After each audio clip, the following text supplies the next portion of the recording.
Let's take a look now at section 10.6 and talk about the polar equations that represent conics. Let's remind ourselves of what conics are. They are the cross sections of the cone, and they are the different curves that can be generated by looking at quadratic equations. There were three general conics: the ellipse, the parabola, and the hyperbola. From those, there were a few specialized ones. For example, if you take an ellipse whose major and minor axis are equal, that's a circle. And if you take a hyperbola that extends on long enough, you end up with a line. And if you end up with an ellipse that has its foci at the same point as its center, then you end up with a degenerate case of the ellipse, in other words, the point. So there are a few special cases: the circle, the point, and the straight line. But in general, the three conics are the ellipse, the hyperbola, and the parabola. Right? So here we start off with a sort of a theorem definition kind of thing. I don't know. It is a theorem, but in a way it defines, it gives us an alternate definition of what our conics are. So we begin with a fixed point. Let F be a fixed point, and it will not be moving. We call it F for focus.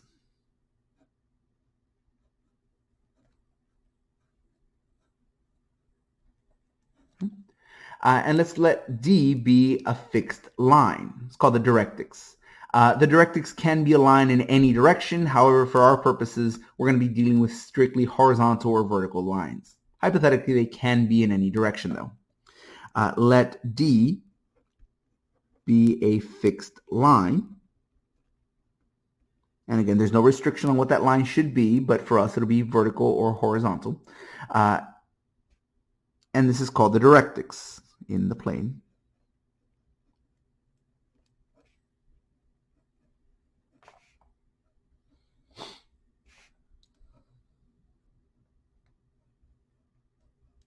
Okay. And now let P be another point on the plane. Not necessarily the fixed point, not anything on the line, just some arbitrary point on the plane.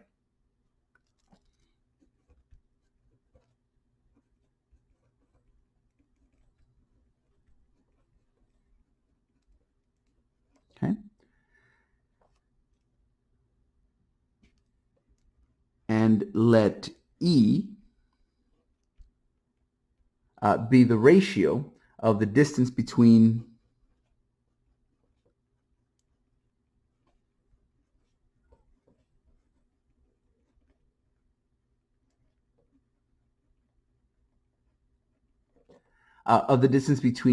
P and F and the distance between P and F, P and F, and the distance between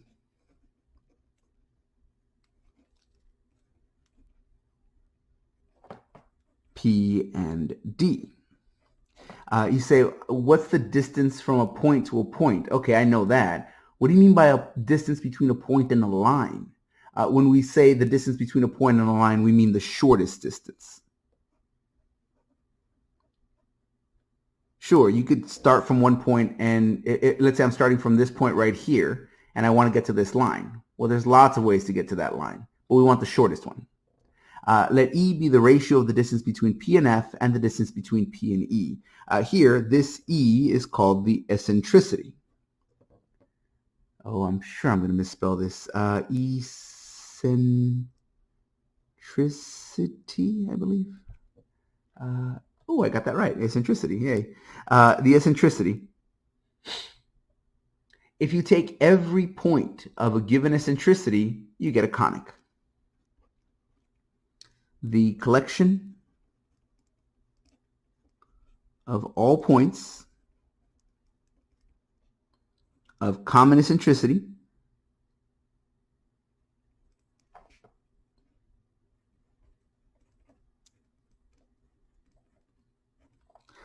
form a conic. And not only do they form a conic depending on what the eccentricity is.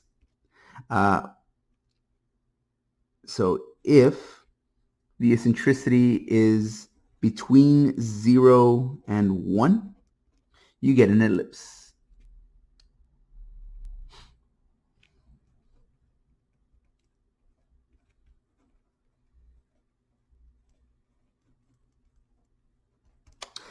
If you have your eccentricities exactly equal to 1, the points form a parabola. And if your eccentricity is greater than 1, the points form a hyperbola. Just like that. Yeah?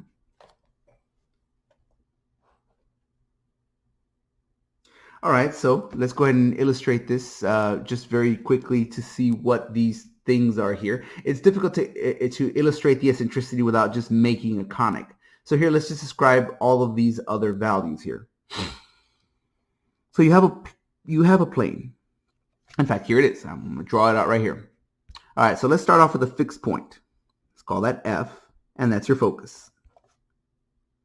Now you have some line. Okay, well, there's your line, and this is your directrix. There's D. Okay, so now let's take a point, and I'll just put it right over here between D and F. Okay? So here's a point, and I'll call that P. All right, now what we're going to do is we're going to measure. Let me not put it here because that'll make it a little hard to draw out the rest of this.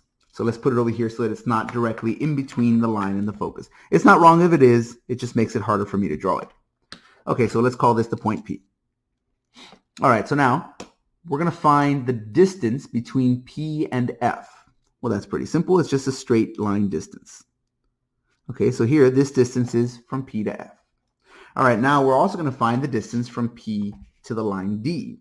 Now remember, this point can be directed in any direction here. We can find the distance from here to here, here to here, here to here. But when we say distance, we mean the shortest distance. So right across, like this. So this distance from here is the distance from the line PD. Okay? And we're going to call that the line PD. And here, this is the line PF. The distance from here to here is the line PF. The eccentricity is simply the ratio of PF to PD. So E is given by the ratio PF, the measurement of that line, divided by the measurement of PD. And that's what we mean by eccentricity. Now let's say we measured that eccentricity. Let's say we actually measured this and measured this. And let's say we found the eccentricity was, I don't know, let's say it was 1/3. All right. So now, using that same focus and that same directrix, let's find every other point that also has that same eccentricity, right, of 1/3. If you do that, if you go through and find every point that has the same eccentricity of 1/3, it'll form an ellipse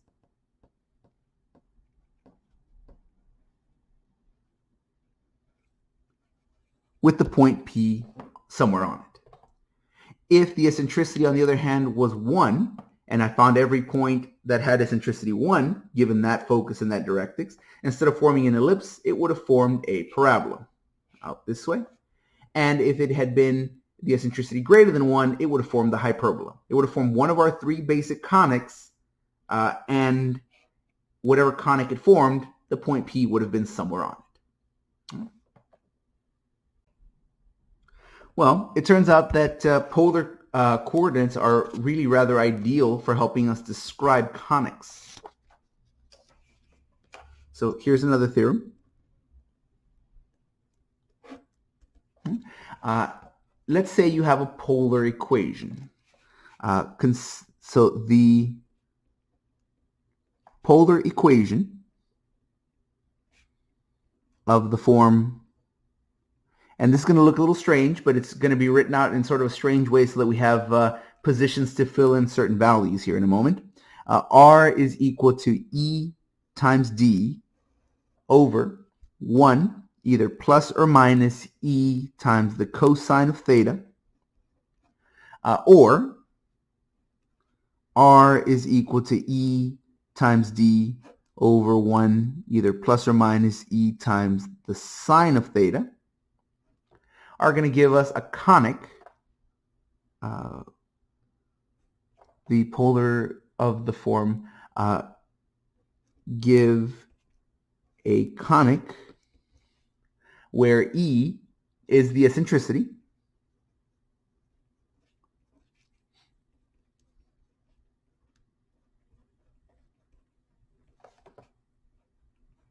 of the conic,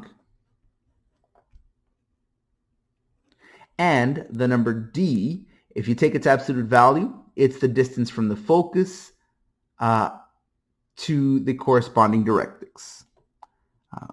And the absolute value of D is the distance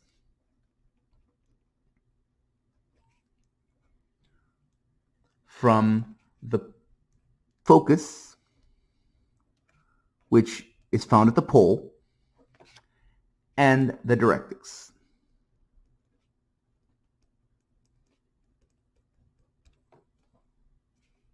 All right.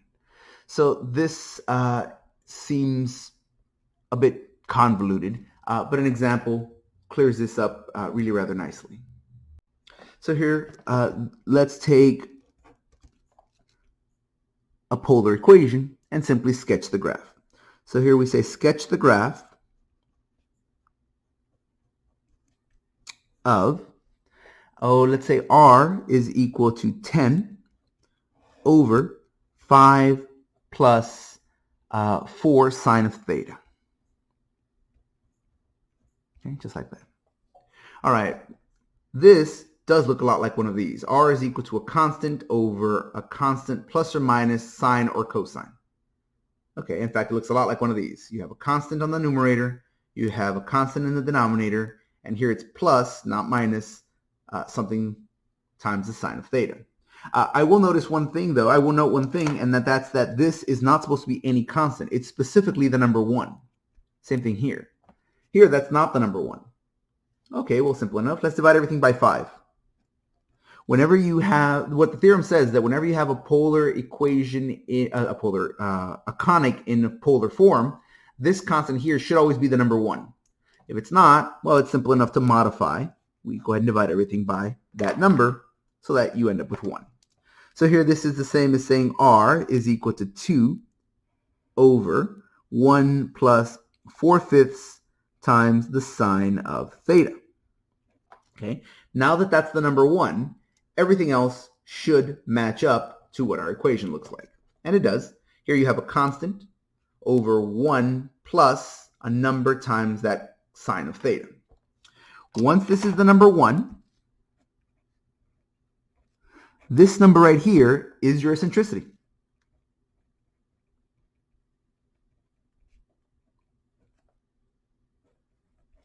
And this number up here is your eccentricity times some other number d. So here this is going to be E times d. So that gives us all the information we really need. Note that here I have E is equal to 4 over 5. Here I know that E times d is equal to 2. Oh, but if I put those together, that just means that 4/5 times d is equal to 2. Right? E is 4/5 times d must equal to 2. That's my numerator. And so if I multiply now both sides by 5 over 4, here I get d is equal to 2 times 5 over 4, which will give me 5/2. Okay. So here I find that my eccentricity is 4/5 and my value of d is 5/2. Note that by our first theorem, which is going to serve largely as a definition for how our conics develop, if your eccentricity is less than 1 but greater than 0, you form an ellipse. If it's exactly 1, you form a parabola. Anything greater than 1, you form a hyperbola. And here our eccentricity is 4/5. which is most certainly between 0 and 1. So here, because our eccentricity is between 0 and 1,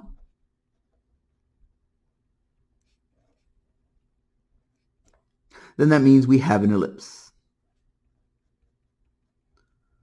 So even before we start graphing any points, that number there tells us we have an ellipse. Remember, D tells you the distance from the focus, which is going to be at the pole, to the directrix. So here this is distance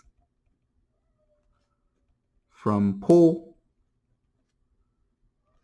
focus, to the directrix. All right. So now let's take a look and form a graph from this information. Oh, I guess before we look at the actual graph, there's one more thing to say. Here we know the distance from the pole, from the focus to the directrix, but of course distance can occur in any direction. So, okay, I know how far to go, but in which way? Again, here we're only dealing with cases where our directrix are either horizontal or vertical. Here, the plus or minus paired with the sine or the cosine are going to tell you which direction your directrix is going to go in. So the way it's going to look is if your equation looks like r equals ed over 1 plus e cosine of theta, or if your equation looks like ed over 1 minus e cosine of theta, in both of these cases, you're going to have a vertical directrix. If it's plus, it'll be to the right. If that's minus, it'll be to the left. So whatever your conic is, it doesn't really matter if it's a hyperbola, parabola, an ellipse, or really anything else. Well, I mean, I guess those are the only options, unless you kind of circle. Here, the directrix, the fact that there's a plus here and a cosine here tells you your directrix will be vertical and to the right. Here, the fact that there's a minus and a cosine tells you it's going to be vertical and to the left.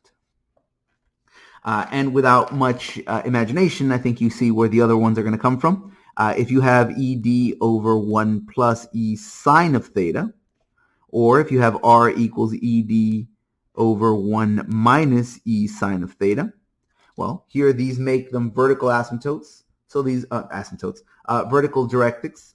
So here these will be horizontal directrix. So the fact that this is sine of theta makes these directrix horizontal. Here the plus and the minus tell you which way, which direction. So here this will be positive, so it'll be a horizontal directrix above the pole. And over here we're going to have minus, so we'll have a horizontal directrix below the pole, just like that. Yeah?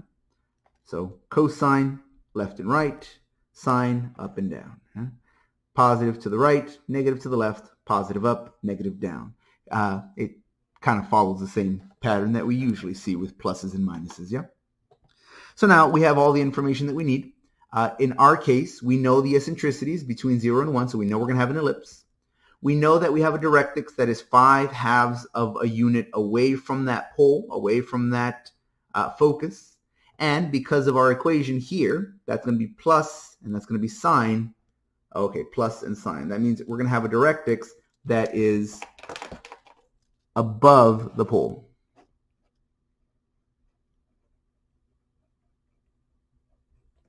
All right, so let's go ahead and draw that out. I'm going to draw this on a polar grid here.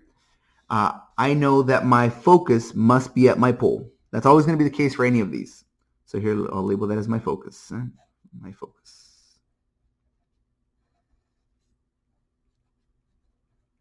Okay. Now I know that my directrix will be horizontal and above the pole because again, plus sine right here, plus sine. Okay, and I know its distance. It's going to be 5 halves, 2.5 units above the pole. So I'm going to go from here, I'm going to go up 1, 2, and a half. So I'm going to have a horizontal line there that's going to serve as my directrix.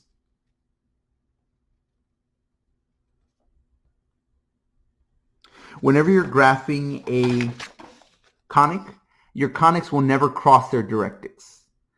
They're not asymptotes exactly because the graph won't follow them, but your graph will be bound by this. It won't ever cross these. And at least one part of your graph will cross in between the pole and the directrix. When I say at least one part of it, keep in mind that hyperbolas do go off in either direction, so you might have a part of it that doesn't cross in between. But whenever you graph, note that some point on your conic will be somewhere in between your pole and your directrix. Okay, so now we're just about done. At this point, we know that we have our pole. Along this line, we have our directrix. So now we just need a few points to connect our dots. We know it's going to be an ellipse, so there's not much more information that we need. Here, let's just go ahead and find a few points to go ahead and plot our graph. My suggestion is that you use the points in the simplest used directions. That is to say 0, pi, pi over 2, and 3 pi over 2. And when I say use those directions, I mean literally take those angles and plug them into your equation and see what happens. So let's go ahead and consider that as just a set of test points. Here I'm going to take r and theta. So here's my theta, here's my r. And I'm just going to use 0, pi over 2, pi, and 3 pi over 2. Okay, so let's see what happens. If I say 0 in here, well, sine of 0 is going to be 0. Times 4/5 is still 0, plus 1 is going to be 1. So it's going to be 2 over 1. Okay, that's the number 2. So that means that if I'm facing in the direction of the angle 0, I'm going to go forward 2 steps. 1, 2. There we go, just like that. All right, let's try pi over 2. The sine of pi over 2 is 1. 1 times 4/5 is 4/5. So that's going to be 1 plus 4/5. Okay, that's going to be 9/5. And if I take 2 divided by 9/5, that's the same as 2 times 5/9. Divided by a fraction is the same as multiplying by the reciprocal. And that'll give me 10/9. Okay, so that means if I'm facing in the direction of pi over 2, if I'm facing straight up, that's just going to go up 1 and 1/9. So we're going to go up 1 and a little tiny bit more. And there we go. If we use pi, okay, sine of pi is equal to 0. 0 times anything is 0 plus 1. Okay, so it's going to be 2 over 1. And so if I'm facing in the direction of the angle pi, if I'm facing over here to the left, I'm going to go forward 2 steps, 1, 2. Okay. And finally, if I'm using 3 pi over 2, well, let's see, sine of 3 pi over 2 is, that's negative 1. Sine of 3 pi over 2 is negative 1. So 4/5 times negative 1, that's negative 4/5. And if I add 1, that's just going to be 1/5. Right? 1 minus 4/5, that's just 1/5. And if I take 2 and I divide it by 1/5, that's the same as multiplying by 5 over 1, which will give me 10. So this one has me going, if I'm facing in the direction of 3 pi over 2 down this way, I'm going to go forward 10 steps. Oh, and I wish I had a bigger graph here. 1, 2, 3, 4, 5, 6, 7, 8, 9, 10. Let's just say that's 10 out there. And there we go. We know it's going to be an ellipse. We know it's got to pass through those 4 points. So now we draw an ellipse. Try to actually draw an ellipse. Remember, ellipses are symmetrical and all that other fun stuff.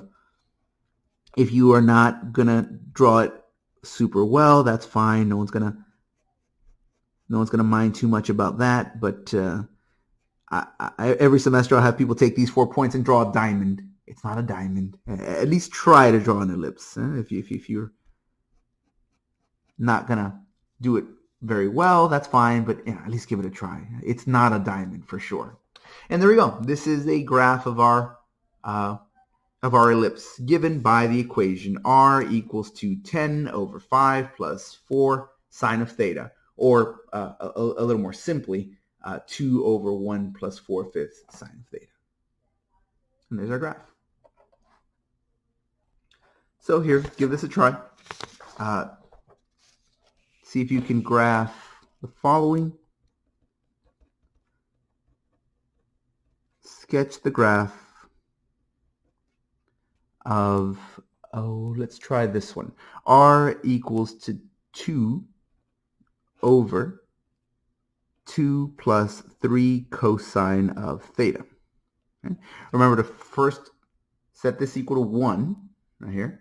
Make sure that you modify your equation so that this is equal to 1 right here. Then, using what's left, find your eccentricity, the distance and the direction to your directrix, and then plot just a few points to give you your conic. All right. Go ahead and pause the video, give it a try, and once you have a result, go ahead and unpause the video and we'll finish it off together. All right, so let's give that a try. Note we want this to be the number 1, so before anything else starts, we're going to divide everything by 2. So this will give us 1 over 1 plus 3/2 the cosine of the angle theta. Okay, so here that means your eccentricity is going to be 3/2, and so since that eccentricity is greater than 1, that means we're going to have a hyperbola. Okay, we know that the numerator is e times d, which is equal to 1. Well, then that suggests that 3/2 times d is equal to 1, right? E times d, that's got to equal to 1. But we know e is 3/2, so 3/2 times d is equal to 1, which suggests d must equal to 2/3. So we know that we have a hyperbola with a focus at the pole and a directrix that's 2/3 of a step away from that pole, from that focus. Now, in which direction? Oh, well, this minus here, along with this cosine of theta here, tells us that our directrix will be vertical, and it'll be to the right of the pole.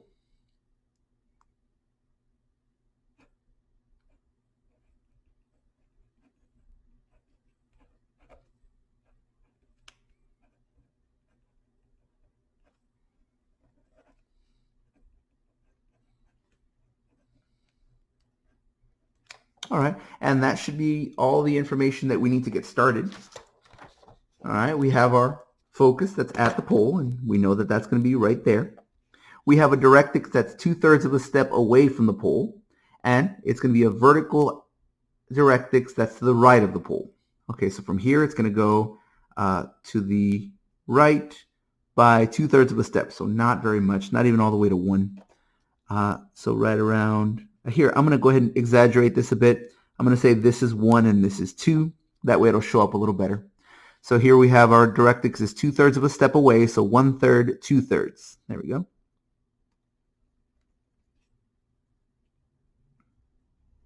Something like that.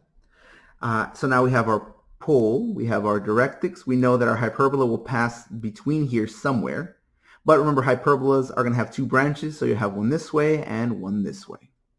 Your conic does not ever cross its directrix. So now it's just a matter of plotting a few points. Here, let's take theta and use that to find r.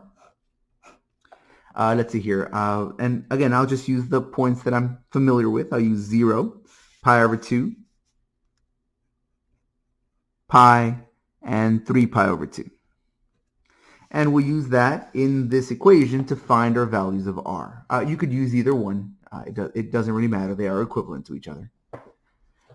So here, if we plug in 0, the cosine of 0, let's go ahead and do it on this one. That way we don't have to deal with fractions as much. So here, 0, the cosine of 0 is 1. 1 times 3 is 3, plus 2 is 5. So 2 over 5. Okay, so 2/5. If you use pi over 2 right here, the cosine of pi over 2 is 0. And so 3 times 0 is still 0, plus 2 is just the number 2. So you have 2 over 2, which is the number 1. If you use pi, the cosine of pi is -1. So -1 times 3 is -3. And -3 plus 2 is -1. So I'm going to have a positive 2 over a -1, which is a -2. And finally, 3 pi over 2. Well, the cosine of 3 pi over 2 is 0. 0 times 3 is still 0, plus 2 is 2. So I'm going to have a 2 over a 2, which is 1. If you had done that with this equation, you would get the exact same answers. It really makes no difference. They are equal to each other, right? That's what equal means. So now we can just plot these points. If I'm facing in the direction of the angle 0. I'm going to go forward 2/5 of a step here. Oh, let's see. These are thirds, so that's 0.33, 0.66, right, like that. 2/5 is going to be 0.4, so that's going to be just a little bit past 0.33. So right around there. Again, this is just a sketch. We're not going to pull out a ruler and make sure that it's exactly right down to the micron. That's close enough. If I'm facing in the direction of pi over 2, I'm facing straight up, well, then I'm going to go forward one step. So that's going to be 1/3, 2/3, 3/3, right up there. If I'm facing in the direction of pi, which means I'm facing to the left, I'm going to go backwards 2 steps. So even though I'm facing to the left, I'm going to go to the right. So that's going to go 1, 2 steps. And finally, if I'm facing in the direction of 3 pi over 2, then I'm going to go down 1 step. So that's going to be 1/3, 2/3, 3/3 right there. Now, if we didn't know any better, we might connect things in a strange fashion. But again, we know ahead of time that our graph must be a hyperbola. And so we know what hyperbolas look like. They have 2 branches here. This one's reasonably clear to map out. It's reasonably clear that this is one branch of my hyperbola. Now remember, my other branch of my hyperbola is going to be symmetric to this one. So whatever this one looks like, this one should look like the same in the opposite direction. And again, no one's going to pull out a ruler. I'm not going to trace these and say, oh, I'm sorry, they're not perfect mirror images. Close enough there. Note that even with a hyperbola, my graph does not cross my directrix. With an ellipse, it does not cross my directrix either. Because, of course, if it crossed my directrix, going back to our theorem and definition of eccentricity here, if the point crosses the directrix, then that means that there is a point which is got a distance of 0 away from the directrix since they intersect. But if the distance from a point to the directrix is 0, that means our eccentricity is undefined. So as long as we have a defined eccentricity, or in other words, as long as we have a conic, then the distance between any point on the conic and the directrix must be positive, right? It must be non-zero. Otherwise, the denominator of our eccentricity is undefined, and well, then we just broke everything. As our last problem, let's go ahead and do something just like this, but backwards. Here, let's go ahead and give an equation. Give the equation, and here we're doing it in polar. Give the equation of the conic described. Okay, let's take a hyperbola with eccentricity 3/2, and whose directrix is the line x equals to -1.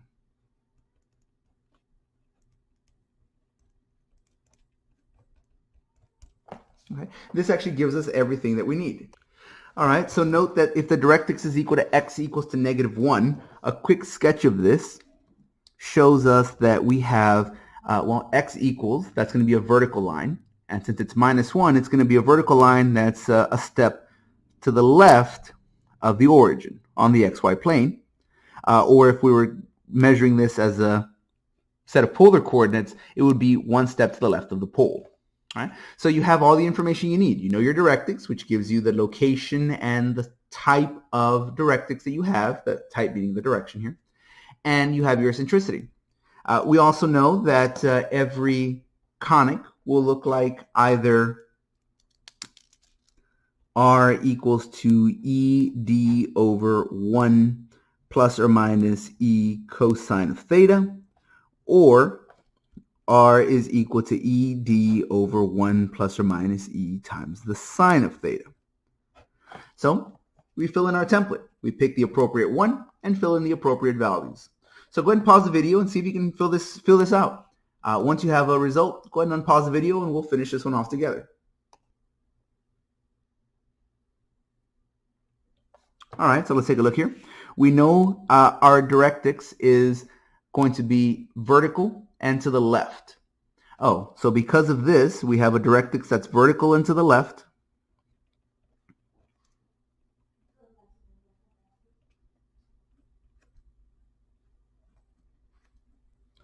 then we're going to use this version with minus. So we know our equation will look like r equals e d over 1 minus e cosine of theta.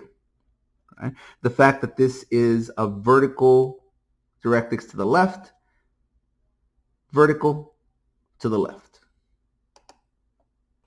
And now we simply fill in our missing values here. We know e is equal to 3/2 rather, and since the directrix is x equals -1, that means that from the origin, or in the polar coordinate system from the pole, it's 1 unit away. So here we get that d is equal to 1. Remember, d is not the number, it's the distance, so it would be the absolute value thereof.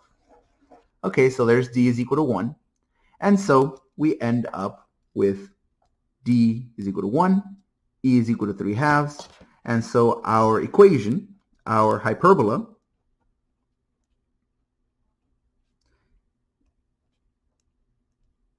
is given by r equals 3/2 times 1 over 1 minus 3/2 cosine of the angle theta.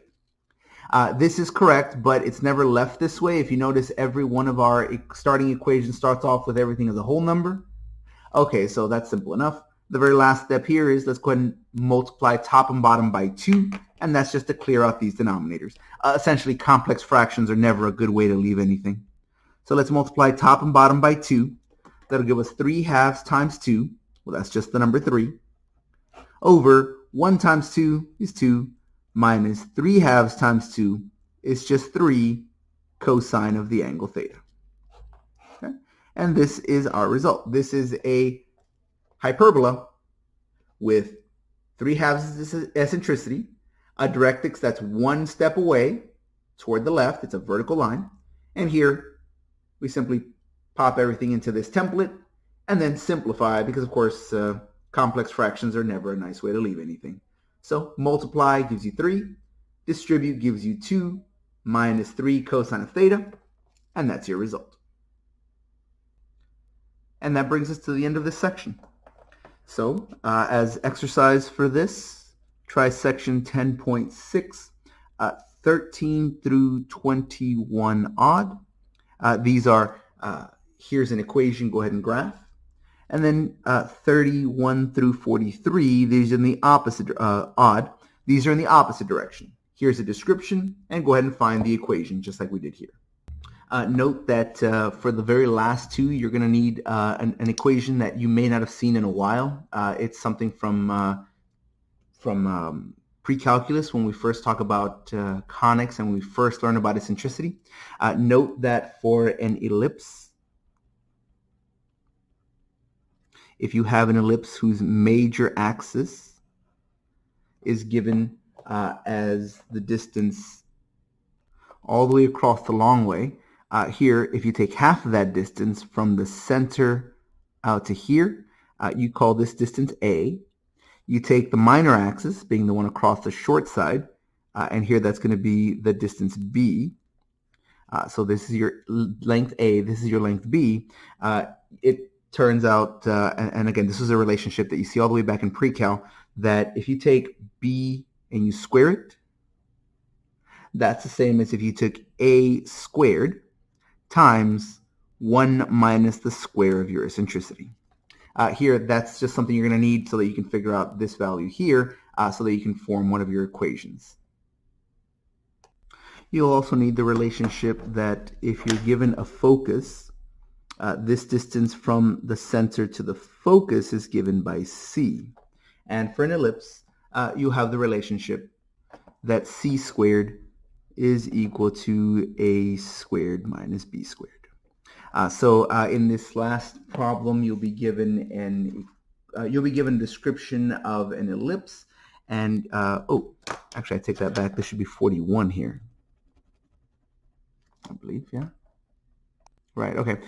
You'll be given a description, and you'll be told these points here, which will allow you to, and you'll know the focus because you know it's at one of your poles. So here you'll say, okay, I know the distance across. So in the very last one, you'll be given number 41. You'll be given some information on here. It's Not as immediate as some of these problems. 31 through 39 odd, or just like this. But this very last one's going to require a little bit of thinking, and these relationships right here should get you through it. All right. So that is it for the section. If anybody has any questions, comments, or problems, please make a note of those and reach out, and I'll get back to you as I can. And I hope everyone has a nice day.